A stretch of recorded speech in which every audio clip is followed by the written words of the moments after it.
사랑하는 기쁨의 교회 성도 여러분 안녕하세요. 오늘은 다 같이 고린도후서 10장 1절에서 8절까지의 말씀을 함께 묵상하겠습니다. 너희를 대면하면 요순하고 떠나 있으면 너희에 대하여 담대한 나 바울은 이제 그리스도의 온유와 관용으로 친히 너희를 권하고 또한 우리를 육신에 따라 행하는 자로 여기는 자들에 대하여 내가 담대히 대하는 것 같이 너희와 함께 있을 때에 나로 하여금 이 담대한 태도로 대하지 않게 되기를 구하노라.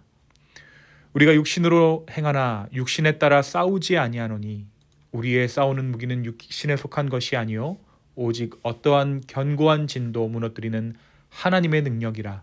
모든 이론을 무너뜨리며 하나님 아는 것을 대적하여 높아진 것을 다 무너뜨리고 모든 생각을 사로잡아 그리스도에게 복종하게 하니 너희의 복종이 온전하게 될 때에 모든 복종하지 않는 것을 벌하려고 준비하는 중에 있노라.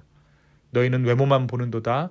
만일 사람이 자기가 그리스도에게 속한 줄을 믿을진대 자기가 그리스도에게 속한 것 같이 우리도 그러한 줄을 자기 속으로 다시 생각할 것이라. 주께서 주신 권세는 너희를 무너뜨리려고 하신 것이 아니요 세우려고 하신 것이니 내가 이에 대하여 지나치게 자랑하여도 부끄럽지 아니하리라. 아멘. 우리가 계속해서 고린도후서의 말씀을 함께 아침마다 묵상하고 있습니다. 우리가 어제의 말씀을 통해 마게도냐 교회가 환난과 극심한 빈곤 가운데서도 넘치는 기쁨으로 자원하여 연보에 동참했음을 함께 나누었죠. 그들의 연보는 단순한 돈이 아니라 먼저 자신을 주님께 드린 표현이었고 그 중심에는 부요하신 주님께서 우리를 위해 가난하게 되신 은혜가 있었습니다. 이후 바울은 고린도후서 9장에서 이 연보가 억지가 아니라 자원함으로 들어져야 된다라고 이야기합니다. 그리고 하나님께서는 즐겨내는 자를 사랑하신다라고 강조합니다. 씨 뿌리는 자에게 더 많은 씨앗을 공급하시듯 헌신하는 자에게 은혜를 넘치게 하시는 하나님을 선포하게 되는 것이죠. 그런데 오늘 우리가 묵상하는 고린도후서 10장으로 넘어가면서 글의 분위기가 잠옷 달라집니다. 바울은 다시 자신의 사도적 권위를 변호하기 시작하죠. 고린도 교회 안에는 여전히 그를 의심하는 사람들이 있었고 그의 사역을 세상적 기준으로 평가하는 이들이 있었습니다. 그래서 바울은 그리스도의 온유와 관용으로 권면하면서도 동시에 자신에게 가진 이 권세가 사람을 억누르기 위한 것이 아니라 교회를 세우기 위해 주어진 것임을 분명히 말합니다. 오늘 본문을 살펴보면 바울은 먼저 이렇게 이야기하죠. 나는 그리스도의 온유와 관용으로 너희를 권한다. 고린도 교회 안에는 여전히 바울에 대해서 의심의 눈초리를 보내는 사람들이 있었습니다. 어떤 사람들은 바울은 편지는 잘 쓰고 편지의 메시지는 굉장히 강력하지만 실제 설교는 참으로 약하다라고 그를 비웃기도 했습니다. 그런데 오늘 말씀에서 바울이 보면 그러한 그들의 억지 주장에 맞서 싸우지 않습니다. 오히려 그들의 말을 그대로 받죠. 1절에 보니까 너희를 대면하면 요순하고 떠나 있으면 너희에 대하여 담대한 나 바울이다 라고 이야기합니다. 이것은 바울의 유머와 해악이 담겨져 있는 자기 고백이기도 해요. 그들이 바울에 대하여 공격하는 그 말을 그대로 받아내고 있는 것을 바울이 부끄럽거나 그들에게 진다라고 자존심 상해하지 않았다라는 것입니다. 바울은 맞서 싸우지 않았습니다. 그가 선택한 태도는 억누르거나 윽박지르는 방식이 아니라 그리스도의 온유와 관용이었습니다. 이미 이 대목에서 우리는 바울의 사역의 성격을 보게 됩니다. 그의 힘은 세상적인 공격성이나 권위주의가 아니라 복음에서 비롯된 부드러움과 인내로 사역하고 있었다는 것을 우리는 보게 됩니다. 그러나 그렇다고 해서 바울이 무기력한 것은 아니었습니다. 그는 분명히 오늘 말씀 가운데 선언하고 있죠. 우리가 육신으로 행하나 육신에 따라 싸우지 아니한다. 그러니까 바울의 싸움은 단순히 인간적인 힘이나 세상의 방식으로 하는 싸움이 아니었습니다.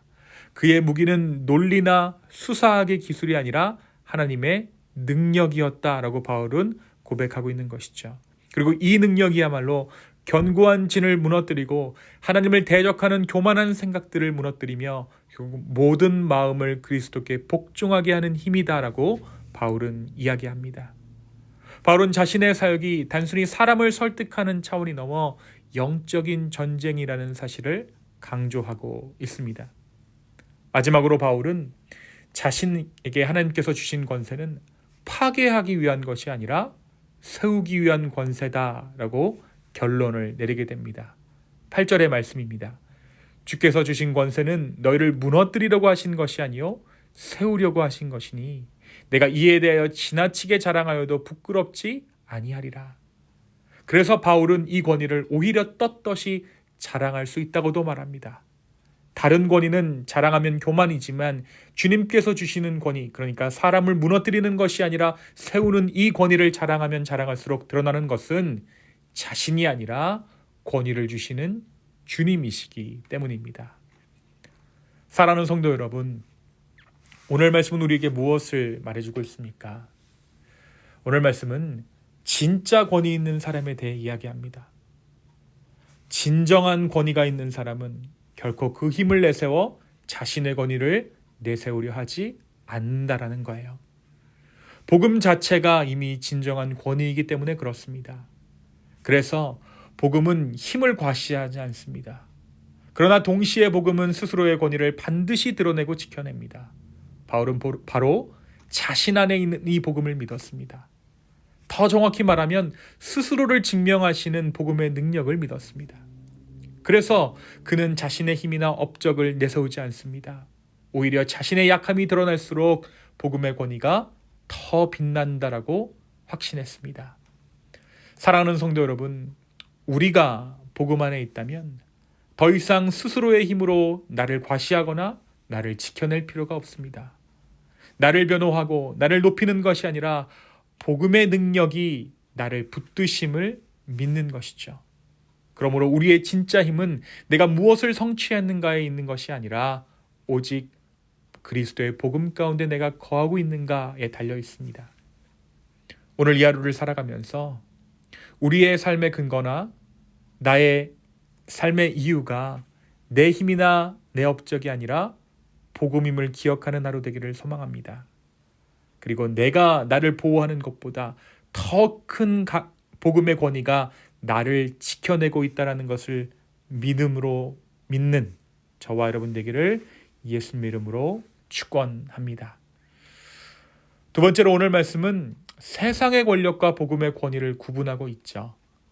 세상에서 권력은 종종 자기 과시와 지배를 위해 사용됩니다. 그러나 교회 안에서의 권위는 전혀 다릅니다. 복음 안에서의 권위는 언제나 사랑을 위한 권위다라고 바울은 이야기합니다. 파괴하는 권위가 아니라 세우는 권위라는 거예요. 사람을 억압하는 힘이 아니라 공동체를 살리고 세우는 힘입니다. 주님의 권위가 언제 드러났습니까? 주님의 권위는 십자가에서 드러났습니다. 낮아지심과 섬김을 통해 나타난 것이 주님의 권위였습니다. 사랑하는 성도 여러분, 그렇다면 오늘 우리의 삶 가운데 우리는 이 질문을 스스로에게 던져야 할 것입니다. 내가 가진 자리와 나의 영향력은 무엇을 위해 쓰이고 있는가? 나를 드러내기 위해서인가? 아니면 그리스도의 복음을 드러내기 위해서인가? 오늘 하루를 살아가면서 우리의 말과 행동, 작은 선택 하나하나가 나를 높이려는 욕심이 아니라 복음을 드러내는 통로 되기를 소망합니다. 내가 가진 영향력과 권위가 누구를 억누르는 힘이 아니라 사랑으로 세우고 살리는 힘이 되기를 소망합니다. 그래서 우리의 삶 전체가 복음의 권위를 보여주는 살아있는 증거가 되기를 예수님의 이름으로 축원합니다. 이 시간 함께 기도하시겠습니다. 주님, 우리에게 주 예수 그리스도 복음의 권위를 허락하여 주심에 감사합니다. 오늘 내 힘으로 내 삶을 세우려고 애쓰는 것이 아니라 복음이 세우는 나의 인생 되는 것을 우리로 하여금 보게 하여 주십시오. 내가 나를 증명하고 변호하는 것이 아니라 복음이 나를 변호하는 것을 경험케 하여 주십시오. 또한 그러한 나의 삶이 온전히 주님께 영광되는 것을 믿어 나의 영향력과 권위가 누군가를 억누르는 것이 아니라 세워주는 능력 될 수 있도록 주여 내 삶을 인도하여 주시옵소서. 주님 감사합니다. 이 모든 말씀 예수님의 이름으로 기도하였습니다. 아멘.